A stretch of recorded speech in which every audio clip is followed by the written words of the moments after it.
Now, I'm sure that no one on my channel needs to be told about the massive epidemic that we have of water companies dumping literal feces into the rivers of this country. So it's been a big talking point in the news recently.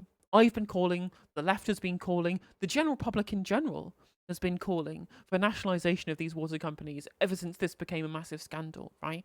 It's supported by 68% of even conservative voters want to see the water companies come back into public control. When it gets pointed out on question time in the audience, they all start applauding as soon as anyone ever talks about nationalising the water companies. They all believe that it's the correct thing to do, although neither Labour nor the Conservatives want to do it. In fact, Ed Miliband was talking about putting them under public control, this time 3 years ago, has now said that they've looked at that and they've realised that it's not cost effective to do that. So that's not happening.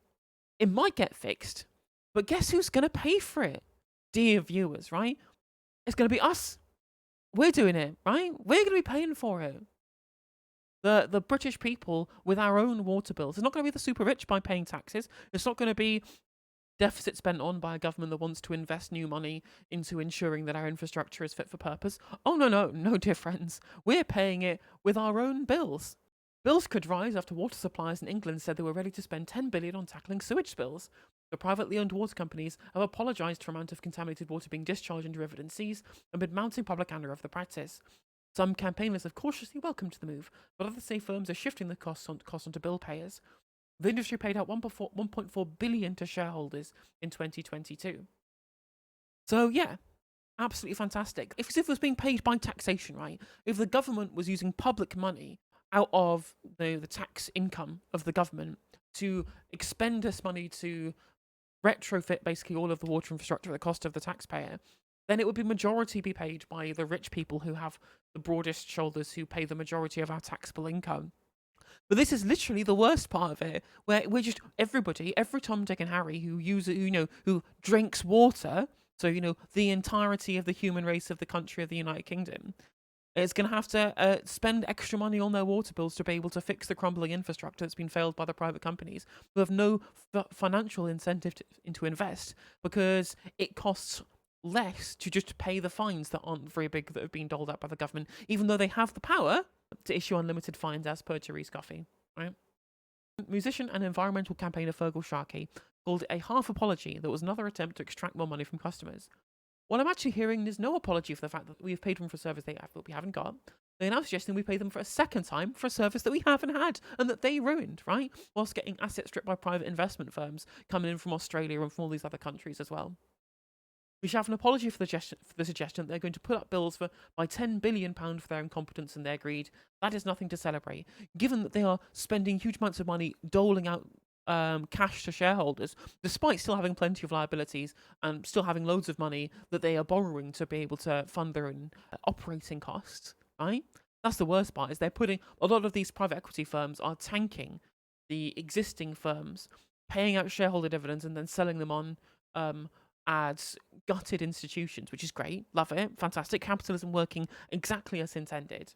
And you'd think that the one party that would want to actually put a fundamental fix to this in place, i.e. nationalisation of the water supply, would be the Labour Party, given that the leader of the Labour Party, Sir Keir Starmer himself, the man himself, friend of the show, was indeed standing on a platform of nationalising these water companies back in 2020 during the initial leadership election. Obviously, he has turned his back on this pledge. People might be wondering why. Why would the Labour Party, supposed to be the party of public ownership, of collective ownership of the means of production, distribution, and exchange, of the party of solving things from a systemic level for the good of the people of this country, for the good of the working people of this country, right? Why? Why, you ask? Might they not want to do it? It's almost like there might be some people in the Labour Party who have a vested interest in ensuring that the private water companies continue to rake in lots and lots of money. Now, I've talked about Angela Smith on this programme before. She was kicked out of the Labour Party for standing in Change UK, then who went on Politics Live to describe Ash Sarkar as someone who had a funny tinge, and then from there went to sit on the board of a private water company, and now she's been let back into the Labour Party despite breaking the rules because they've given special dispensation. Now, she's not the only person. Oh, no. Oh, no, friends. She is not the only previous Labour MP who has incredibly tight links towards the water company. Let me introduce to you, name's been mentioned in chat already, Miss Ruth Kelly. who is representing the water firms as one of their bosses, who used to be an MP. Right?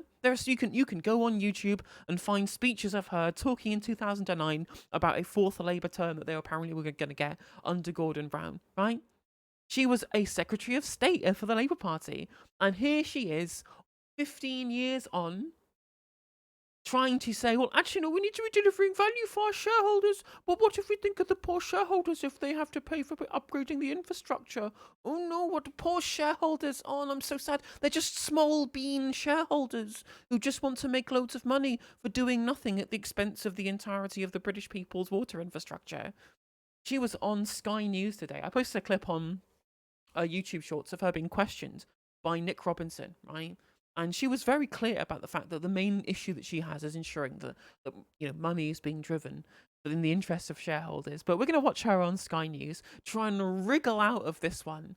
And I'm sure I'm not going to be made incredibly angry by watching this content. Well, the industry body Water UK has today promised to spend £10 billion on what it claims will be the biggest modernisation of the sewers since the Victorian era. Well, joining me now is the chair of Water UK, the former Cabinet Minister, Ruth Kelly. Ruth Kelly, welcome to you. And the thing is that the Sky News people are like, yeah, she used to be a Cabinet member. So she's happily member of the Labour right. Yeah, she's water firm boss now. No biggie. No big deal. This isn't something that's really weird that it might be happening, that someone who has close links to one of the parties, of the major parties of this country, that literally is there supposed to be representing working people rather than bosses, is sitting there as a water firm boss talking about why we can't do nationalisation, why the public have to pay for their own failures as private entities, right? The fact that they just don't even question it. Not even questioned whatsoever. This has been known about for years. Why has it taken so long for the industry to apologise? Yeah, thank you very much for not just apologise. Neoliberalism. Hey, Belvoir P with a gifted sub to Wenky Faith. Thank you. Not just the fact that they've taken this long to apologise, right? The fact that it's taken them this long to think, maybe we should spend some of the money that we promised that we would spend on upgrading the infrastructure, What a novel idea. What an absolutely novel idea. Someone might want to do that. But no, words are all we're going to get. We're going to get some words of apology, followed by, here's £10 billion worth of additional bills for your water. There you go, during a cost of living crisis as well, no less. Inviting me here today. It's good to be on, and let's take a step back. The first thing I'm here to do today is to say sorry. I've been very chastened by listening to the public, by hearing the views of people. we understand as a water industry how upset and angry people are about untreated sewage going into rivers and onto our beaches, and we are because it just shows you, right, the level to which that this was something that was not even on their minds at all. That literally took months and months and months of continual public outcry, right? To the point at which Nick Ferrari is on Question Time saying that people like Miss Kelly here should be thrown in jail, literally arrested and thrown in jail just for polluting our water, right? Really, these days you get arrested and thrown in jail for polluting our water. And not actually, only hypothetically arrested and thrown in jail for polluting our waters with actual shit, dear viewers, in our waterways. And now they're going, oh no, sorry, I'm so sorry that we did that all this time after rolling media coverage of the shit in our waters, right? I was doing segments about this stuff 12 months ago, right? 12 months ago I was talking about shit in the water. And it's taken all of that time of just non-stop coverage of this for them to even come here and say they were going to act. And the act that they're doing is by make sure that we pay for it, rather than their cronies and their shareholders. Determined to put that right. So today we're announcing a tripling of the level of investment into tackling spills into rivers and onto beaches. And you're right to say, why has it taken us so long? We get it. We should have acted sooner. It's only in the last few years, in fact. Oops! Should have acted sooner. Oh my God! I'm sorry. You're right to point this out.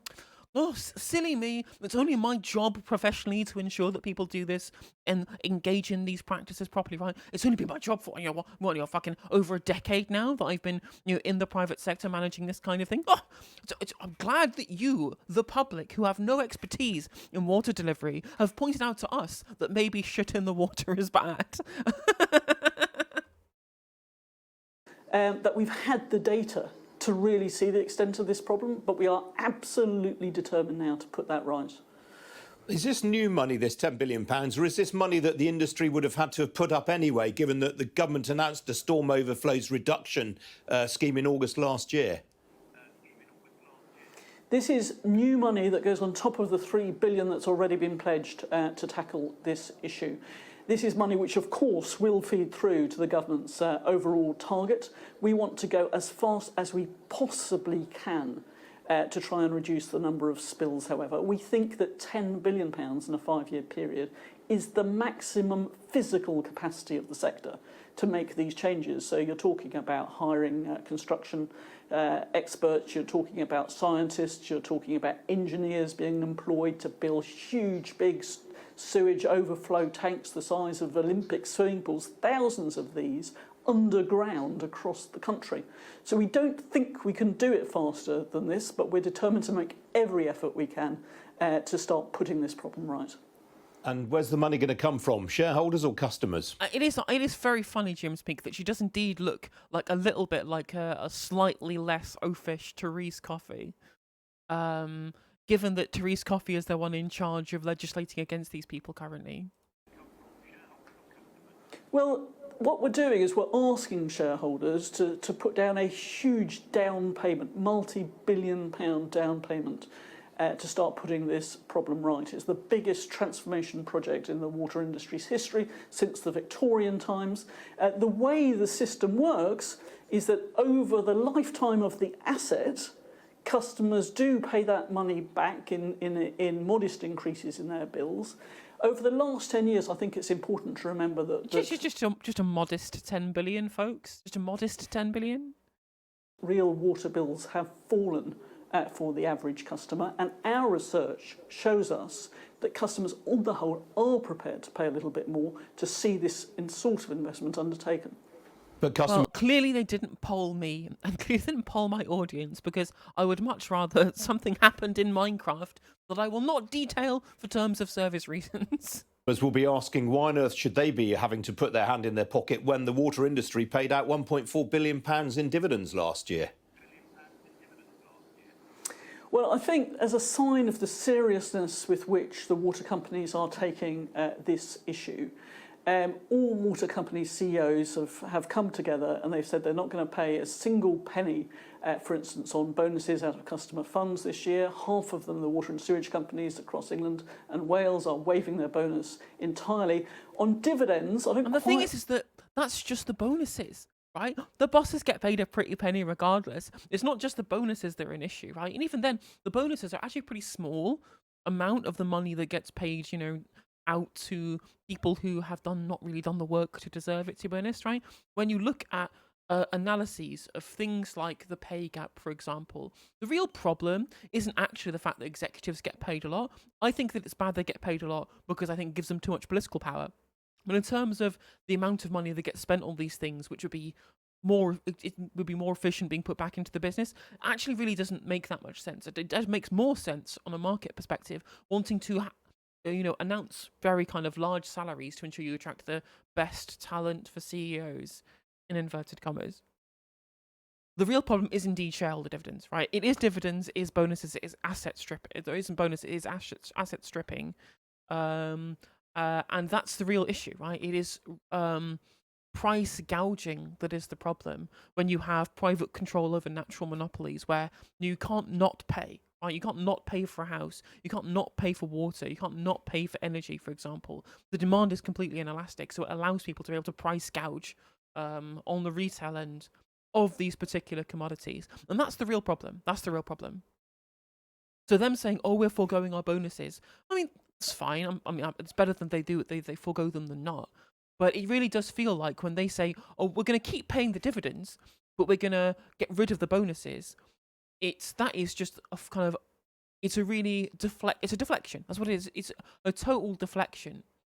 Because as far as the actual money that's being paid out, the money that gets paid in bonuses is an absolute fucking fly in the ointment when you compare it to the dividend pays out that gets paid to shareholders, or the money that gets stripped out and thrown into whatever coffers of whichever private equity firm is in control of the water industry at the time.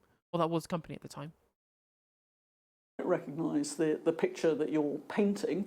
On dividends last year, 3 of the 10 water and sewage companies actually made a loss, and the average return across the sector was less than 4%. Now that's not that much more than you'd get if they just put it in the bank on deposit. So we do need to attract hundreds of billions of investment over the coming decades into the sector. We have to compete against other utility companies, the energy companies, the airports, the rail sector. We have to compete for this money. So it's right that a dividend... And that's what's stupid, right? Is that that's not wrong. They do have to compete for this investment money. It's almost like putting this in the hands of the market, where ensuring that you make as much maximum profit off of the lowest level of overhead payment at the cost end to drive share price is stupid for something which is a basic standard of living, which you need to be able to function as a society, right? It only gives you bad results with these perverse incentives at play, because everything she's saying here, she's basically as much as I like to rag on her, basically these people are forced into doing it because that's how shareholder responsibility works. And that's why you can't just say, do better, be more moral, water companies. Why are you being immoral? Because companies are not moral or immoral, they are amoral. Right? They do not function under any kind of moral lens. There is one thing that they exist to do, and one thing only, and that is drive the value of the share price. That's the only thing that they exist to do. And so you can't tell them to act for the needs of the public, because that would be, whichever CEO came in and did that, they'd lose their job for breaking fiduciary responsibility. That's not how shareholder capitalism works. Which is why the only solution, the only possible solution, is to put them into public hands, put it into national control, make them democratically answerable and accountable to the public. To be paid, but as I say, the dividends have been at fairly low levels compared to other sectors. Even after this investment, sewage spills may still be in the 100,000s. I mean, why is it ever acceptable for untreated sewage to enter waterways? Yeah, I mean, it's right. It's a really horrible relic of the past to see untreated sewage go into the waterways. You never would have built a system from scratch today in that way. It's hard to understand why water from bathrooms and kitchens is mingled with fresh groundwater and rainwater and all treated. Because you fucking failed in the singular mandate that you were given during privatization, was that some money would be spent on the upkeep of the infrastructure. And you decided, I know we agreed to that, but how about we don't do that? How about we don't adhere to what we agreed to under privatization? And we shall only do the thing that our companies are made to do, the equity firms, the owners are made to do, which is drive the share price. Come on. Together, you wouldn't design... Yes, a relic of the past here, because all the other countries realised that totally privatised water is an incredibly dumb idea. Pinochet's Chile still doesn't have an entirely private sector for water delivery. There is a mixture of public and private, even in Pinochet's Chile, right? The UK is the only country in the world with entirely privatised water. And this is the result. Right, it is literally a relic of the past as far as every other country in the world is concerned, apart from greatest country in the world, the UK, right? Head of the British Empire, swimming in shit. I couldn't put the state of the UK more fairly than that. The national attitude, that's literally what it is, right? Head of the empire, swimming in shit. In a system like that, but that is the system we've got, and it is going to take time to put that right.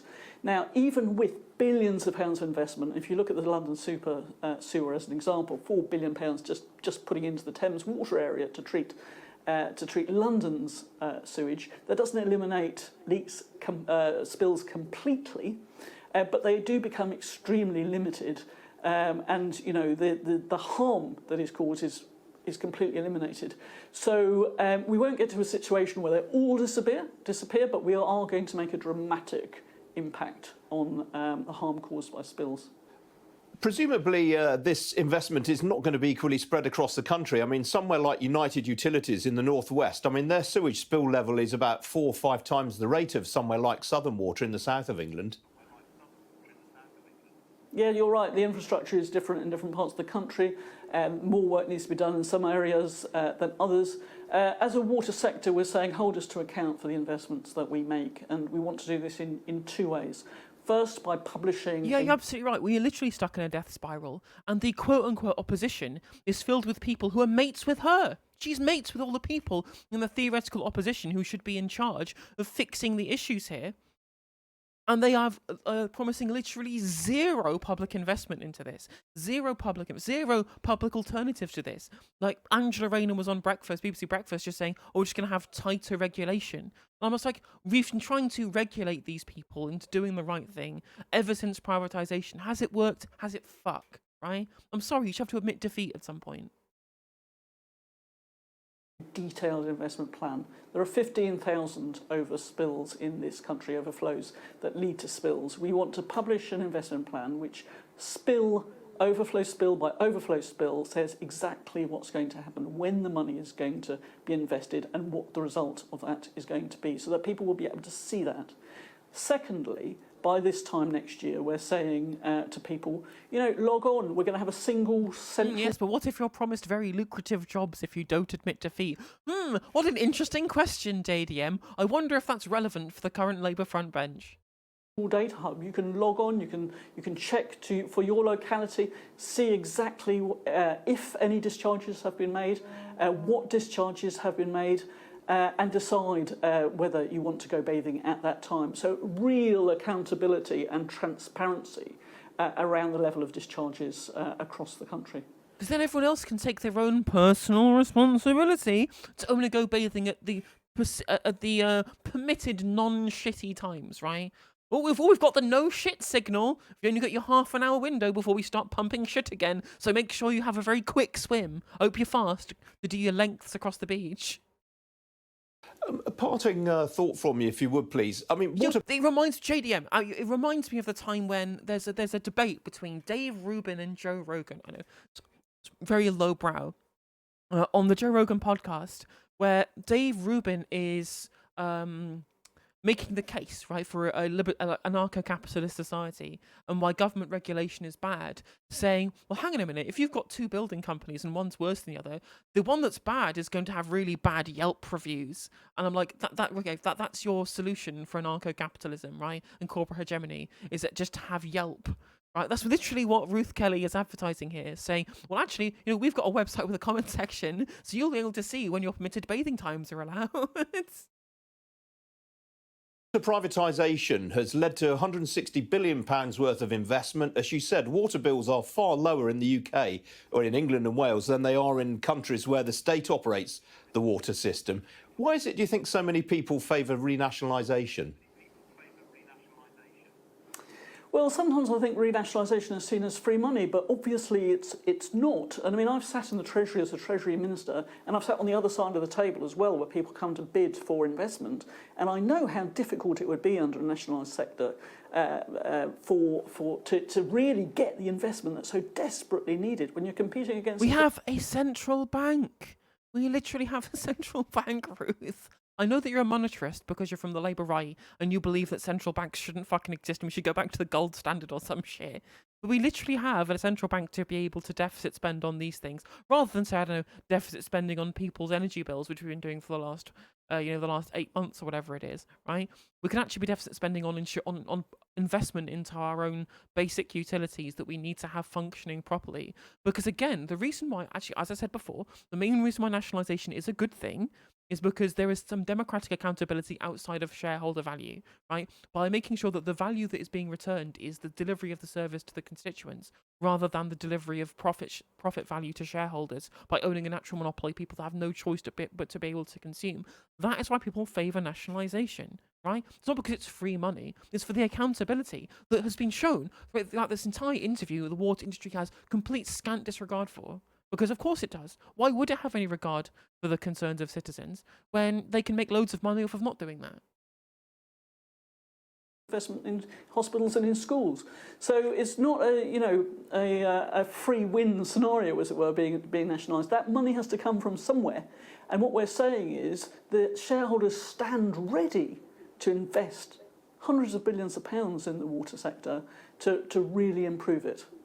And the thing is as well, right, is that the usual response to you should just nationalise the sector, right? You should just nationalise the water industry. The first response you usually get is, but all of the money is going to have to get spent on compensating the shareholders. Now, first of all, there are a couple of things to say to this. First of all, I couldn't give a shit. Right? First of all, I couldn't give a shit about what the shareholders want, right? It's our water, it's our waterways. These were constructed by the government. The government built this shit, right? The private equity firms that own it they have reaped huge amounts of dividends out of it. I think they've had their turn with the water infrastructure. And quite frankly, me being the communist that I am with scant regard for property rights, I would happily just confiscate this shit and put it back into public control for nothing, just based on the principle, right?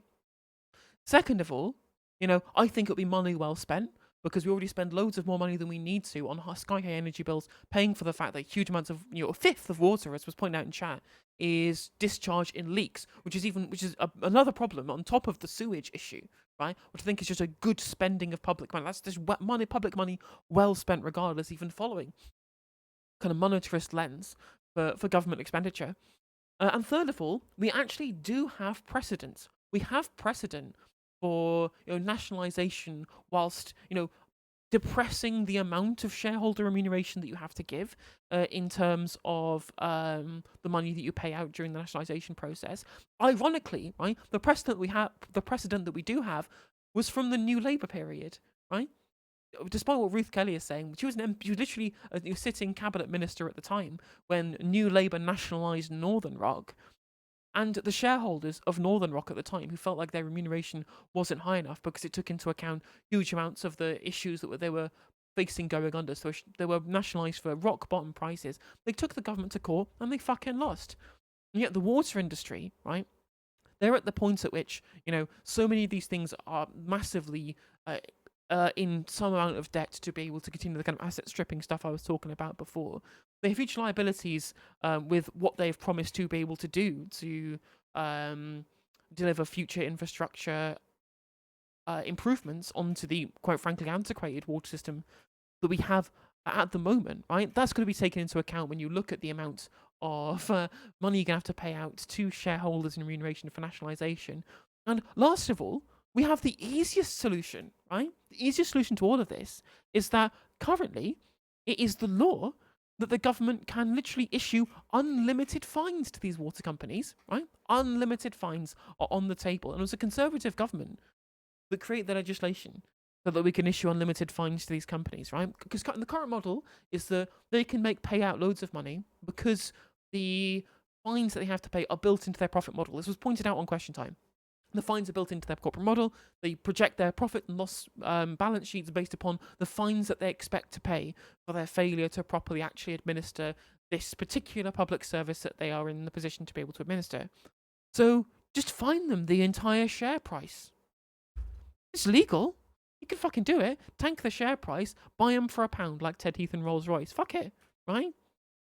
I'm sorry, and I think there are things that are far more important than the perceived property rights of the shareholders, even if this isn't straight up, NASA-style land grabbing of the Suez Canal. This is just using existing legislation to tinker with the share price of the company, which we will then pay the share price for. Just after the price has tanked, after the massive fines that we will dole out because they fucking deserve it. It's as simple as that. So there's plenty of precedent. There's plenty of ways to nationalise this on the cheap. And even if we didn't do that, even if we did pay literally full shareholder price, it would still be worth the money. It would still be worth the money in spending that because we could win full tax. We could tax the rich, as Politics Joe pointed out, tax them till the pips squeak, quite frankly. And that would be much better than the worst possible world that we have right now, other than things not getting fixed at all. The worst possible method of fixing it is by increased bills. Because that means poor people are paying for it, everyone's paying for it, and the rich people are getting off scot-fucking-free. They're getting off scot-free by all this stuff, and that is not on at all. And it, quite frankly, is what you'd expect from someone of the New Labour ilk like Ruth Kelly to suggest should be the correct solution. If you enjoyed this video, please do consider liking and subscribing. It does help out the channel and the algorithm. And if you click the bell notification icon, it will let you know when I go live and when I upload videos. If you'd like to follow me on social media, my handle is @NoJusticeMTG, and that is Twitter, TikTok, Facebook, Instagram, Twitch, and YouTube. If you want to support my channel in a more financial manner, you can do so by becoming a member for just 99p.